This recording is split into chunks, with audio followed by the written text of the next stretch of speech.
उत्तर प्रदेश के एक छोटे से इलाके में एक ऐसा जंगल था जिसके बारे में कहा जाता था कि जो भी उसके अंदर गया वह कभी वापस नहीं आया। गांव के बुजुर्ग हमेशा एक ही बात कहते थे, सूरज ढलने के बाद उस जंगल की तरफ मत जाना। एक दिन 4 दोस्त रवि, अमन, दीपक और सोनू ने इस रहस्य का सच जानने का फैसला किया। उन्हें लगा कि ये सब सिर्फ अफवाहें हैं और जंगल के बारे में फैलाई गई डरावनी कहानियां हैं। लेकिन उन्हें बिल्कुल भी अंदाजा नहीं था कि वे किस भयानक सच्चाई का सामना करने वाले हैं। जैसे ही वे जंगल के अंदर पहुंचे, वहां का माहौल अचानक बदल गया। ठंडी हवाएं चलने लगीं और पेड़ों के बीच से किसी के फुसफुसाने जैसी आवाजें आने लगीं। ऐसा लग रहा था मानो कोई उन्हें छिपकर देख रहा हो। चारों दोस्त धीरे धीरे जंगल के और अंदर बढ़ते गए। करीब 2 घंटे तक चलते रहने के बाद उन्हें जंगल के बीचों बीच एक पुराना और सुनसान गांव दिखाई दिया। वहां टूटे हुए मकान थे, खाली गलियां थीं और हर घर के दरवाजे पर एक जैसा अजीब निशान बना हुआ था। पूरा गांव ऐसा लग रहा था जैसे वर्षों से वहां कोई इंसान न रहा हो। तभी अचानक एक बूढ़ी औरत उनके सामने आ गई। उसकी आंखें पूरी तरह सफेद थीं। उसने धीमी और डरावनी आवाज में कहा, तुम लोगों को यहाँ नहीं आना चाहिए था। रवि ने हिम्मत जुटाकर उससे पूछा कि यह गांव इतना सुनसान क्यों है।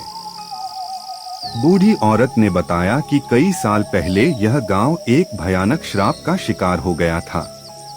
एक रात अचानक पूरे गांव के लोग गायब हो गए। किसी को नहीं पता चला कि उनके साथ क्या हुआ। तभी से उनकी आत्माएं इस जंगल में भटक रही हैं।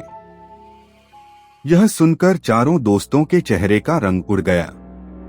उसी समय उन्हें पेड़ों के पीछे कुछ काली परछाइयां दिखाई दी। पहले 1, फिर 2 और फिर दर्जनों।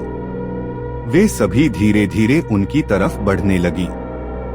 डर के मारे चारों दोस्त पूरी ताकत से भागने लगे, लेकिन जंगल जैसे खत्म होने का नाम ही नहीं ले रहा था। जहां भी वे मुड़ते, वही परछाइयां उनका पीछा करती दिखाई देती। अचानक चारों तरफ एक आवाज गूंजने लगी, वापस आ जाओ, वापस आ जाओ। उनकी धड़कनें तेज हो गईं, सांसें फूलने लगी, लेकिन वे रुके नहीं।